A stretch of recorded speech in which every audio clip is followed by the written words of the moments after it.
नमस्कार दोस्तों। आखिरकार बिल्किस बानो के साथ दरिंदगी करने वाले ये सभी 11 दरिंदे कल देर रात एक एक करके जेल की सलाखों के पीछे पहुंच गए।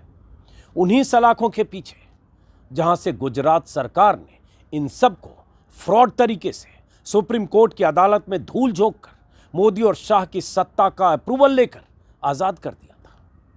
गुजरात की जेल की उन्हीं सलाखों के पीछे इन्हें जाने को मजबूर होना पड़ा, जिन सलाखों से इन्हें आजादी के अमृत महोत्सव के दिन, प्रधानमंत्री मोदी के लाल किले से लच्छेदार भाषण के दिन, उस दिन जिस दिन प्रधानमंत्री मोदी महिलाओं के मान सम्मान की बात कर रहे थे, उस दिन इन्हें बाहर कर दिया गया था, बाहर का रास्ता दिखाया गया था या इनकी रिहाई कर दी गई थी। इंडियन एक्सप्रेस के मुताबिक ये सभी दोषी रविवार आधी रात से कुछ समय पहले दो अलग अलग गाड़ियों में दाहोद के एक गांव से चलकर पंचमहल जिले की गोधरा जेल तक पहुंचे थे।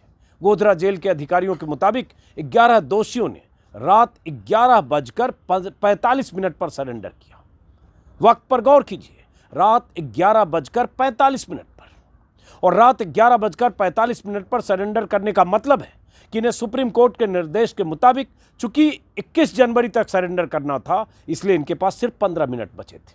रात 12 बजे के बाद तारीख बदल जाती, 22 जनवरी की तारीख होती, सुप्रीम कोर्ट का हंटर चलता, क्योंकि सुप्रीम कोर्ट ने साफ कह दिया था कि 21 जनवरी तक इन्हें सरेंडर करना होगा। तभी रात 12 बजे तारीख बदलने से 15 मिनट पहले इन दोषियों ने सरेंडर किया। मतलब आखिरी मिनट तक जेल से बाहर रहे, वरना चाहते तो दिन में भी सरेंडर कर सकते थे, लेकिन करते कैसे? इन्हें तो बाहर रहने के लिए बार बार पैरोल मिलता रहा, रिहाई कर दी गई थी। लोकल क्राइम ब्रांच के इंस्पेक्टर एनएल देसाई के मुताबिक all convicts have surrendered before jail authorities late Sunday night. They reach jail before midnight of January 21, which was the deadline set for them to surrender. सभी convicts रविवार देर रात को surrender किया। सभी convicts ने, दोषियों ने, जो उनके सरेंडर की डेडलाइन तय की गई थी, मतलब मिडनाइट, आधी रात को। सोचिए जरा, मिनट मिनट इन्होंने इंतजार किया, तारीख बदलने से पहले अंदर। रविवार की देर रात को दरिंदों को गोधरा के उसी जेल में ठेला गया जहां से इनकी रिहाई को बीजेपी के विधायक ने संस्कारी ब्राह्मणों की रिहाई घोषित कर दिया था। जानते होंगे वो बयान, कुख्यात बयान। जेल से रिहाई की तस्वीरें तो इन सब ने बहुत खिंचवाई थी, लेकिन कल जेल जाते वक्त इनकी तस्वीरें उस तरह से कैमरों में कैद नहीं हो पाए। गाड़ियों में सवार होकर आए और पूरी तैयारी ऐसी थी कि कैमरों की जद से ये बाहर रहें या कैमरों की जद में ना पाएं, और सलाखों के पीछे पहुंच गए। इसलिए हम चाहकर भी इनकी तस्वीरें आप तक नहीं पहुंचा पा रहे हैं, वरना हम चाहते थे इनके चेहरे कैद हों। जब रिहाई के वक्त लड्डू मिठाई खाते हुए कैद हुए, तो कल भी कैद होते हैं। सरेंडर के नाम पर कुछ सेकंड का इनका वीडियो है जेल जाने से पहले, जिसमें इनके चेहरे नजर नहीं आ रहे हैं। गुजरात सरकार के सजा माफी नीति की आड़ में जब बिल्किस बानो के साथ दरिंदगी करने वाले इन सभी गुनाहगारों को छोड़ा गया था, तब इन्होंने सपने में भी नहीं सोचा होगा कि देश में एक ऐसी भी अदालत है, ऐसे भी जज हैं जो इन्हें धकेल कर उसी जेल के भीतर पहुंचा देंगे जहां से निकलते वक्त इनका मुंह मीठा कराया गया था, माला पहनाया गया था, टीका लगाया गया था, औरतें भी शामिल थीं, स्वागत किया गया था, तस्वीरें वायरल हुई थी। बिल्किस बानो को ताउम्र सालने वाले जख्म पर जेल से बाहर निकलकर नमक छिड़का गया था। इनकी रिहाई के साथ इन सब ने भी छिड़का था, गुजरात सरकार ने भी छिड़का था, और मोदी शाह की सत्ता ने भी छिड़का था। सुप्रीम कोर्ट की तरफ से तय तारीख यानी 21 जनवरी तक इन्हें सरेंडर न करना पड़े, इसके लिए इन्होंने तरह तरह के बहाने बनाए। सुप्रीम कोर्ट में याचिकाएं दायर की, सुप्रीम कोर्ट से मांग की कि इन्हें सरेंडर करने के लिए 6 सप्ताह की और मोहलत दी जाए। सुप्रीम कोर्ट ने इन दरिंदों की बहानबाजी को रद्दी की टोकरी में डालकर 21 जनवरी तक सबको सरेंडर का आदेश दे दिया। जब इनके पास कोई और उपाय नहीं बचा, सुप्रीम कोर्ट ने दरवाजा बंद कर दिया, तो कल रात सब वापस वहीं पहुंच गए जहां से निकले थे, जश्न के साथ निकले थे, चुनाव से पहले निकले थे। मैं कल्पना कर सकता हूं जब इनकी रिहाई हुई थी तब बिल्किस बानो पर क्या गुजरी होगी। मैं कल्पना कर सकता हूं कि जब बिल्किस बानो इनकी रिहाई के खिलाफ लड़ाई लड़ रही थी तब उस पर क्या गुजर रही होगी। जब 8 जनवरी को सुप्रीम कोर्ट ने गुजरात सरकार को फटकार लगाते हुए इन सब को 2 सप्ताह में सरेंडर करने का आदेश दिया तो बिल्किस बानो ने एक भावुक चिट्ठी या कहें बयान जारी किया था और उन सब का शुक्रिया अदा किया था बहुत भावुक शब्दों में, जिन्होंने बिल्किस की लड़ाई में सालों साल तक बिल्किस का साथ दिया और खास तौर से रिहाई के फैसले के खिलाफ। लेकिन जैसे ही सरेंडर करने की तारीख नजदीक आई ये सब फिर सुप्रीम कोर्ट पहुंच गए। बिल्किस बानो की धड़कनें फिर बढ़ी होगी कि कहीं सुप्रीम कोर्ट इन्हें और वक्त न दे दे।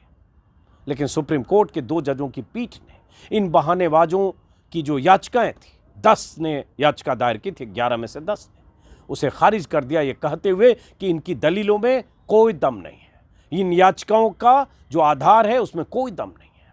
अब बिल्किस बानो को चैन मिला होगा कि उसके साथ दरिंदगी करने वाले अपनी जगह पर पहुंच गए हैं। हम तो यही उम्मीद करेंगे कि 21 साल की गर्भवती बिल्किस बानो के साथ रेप करने वाले, उसकी मासूम बेटी का कत्ल करने वाले, उसके परिजनों की हत्या करने वाले, 11 उसके परिवार के सदस्यों को मौत की नींद सुलाने वाले, दरिंदगी की इम्तहान करने वाले और सरकार की मेहरबानी से वक्त के पहले जेल से आ जाने वाले ये दरिंदे अब ताउम्र सलाखों के पीछे रहेंगे, उम्र कैद की सजा काटेंगे और घुट घुट कर अपने किए की सजा भुगतेंगे। और मैं उम्मीद करूंगा कि इन्हें पहले की तरह पैरोल नहीं मिलेगा जिसमें ये 4 साल 4.5 साल तक सब बाहर रहे।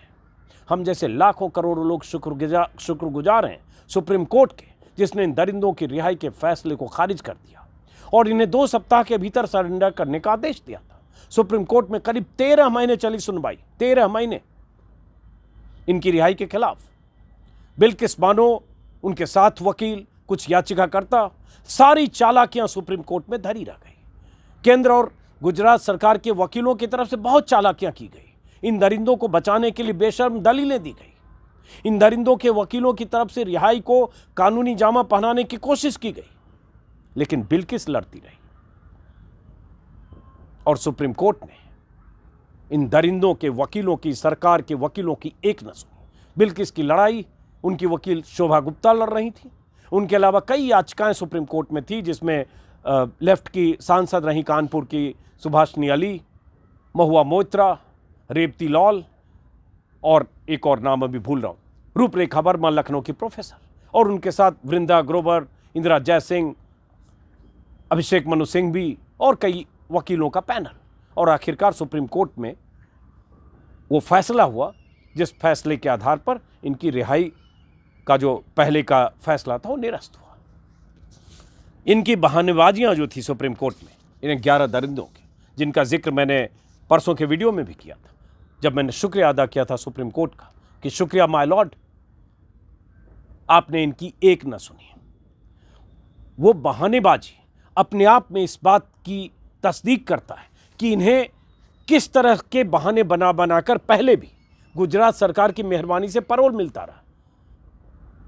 कोई ऐसा नहीं है कन्विक्ट जो 3 साल 3.5 साल से कम जेल से बाहर रहा हो।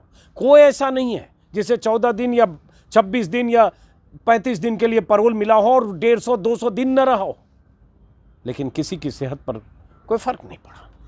और बहाने क्या, फिर से कह दूं, रिपीट कर दूं ताकि समझ में आए। एक रमेश भाई चांदना ने कहा बेटे की शादी की व्यवस्था करनी है। मितेश चमनलाल ने कहा था उनकी सर्दी के मौसम की फसाई कटाई के लिए तैयार, वो पूरा करना चाहते हैं फसल की कटाई।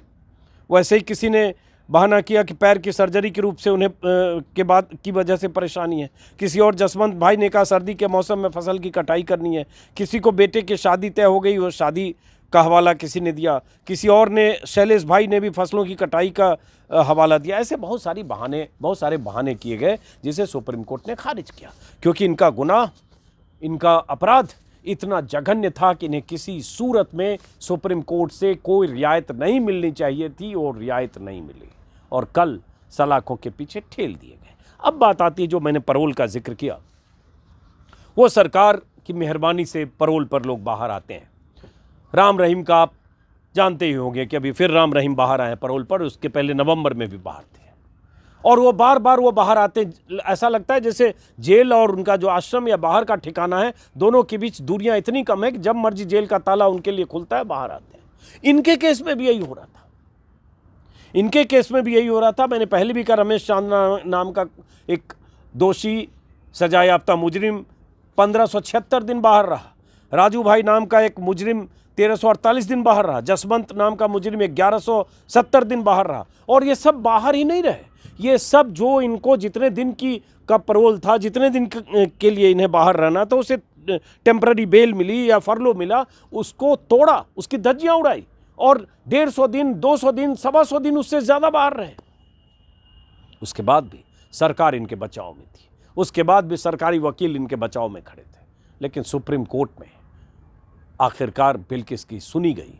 लेकिन अब हम फिर कहेंगे, उम्मीद करेंगे कि कम से कम अब सुप्रीम कोर्ट के इस फैसले के बाद गुजरात सरकार इन सबको पैरोल पर आने देने के मामले में जो दरियादिली गुजरात सरकार ने दिखाई थी, उतनी दरियादिली न दिखाए।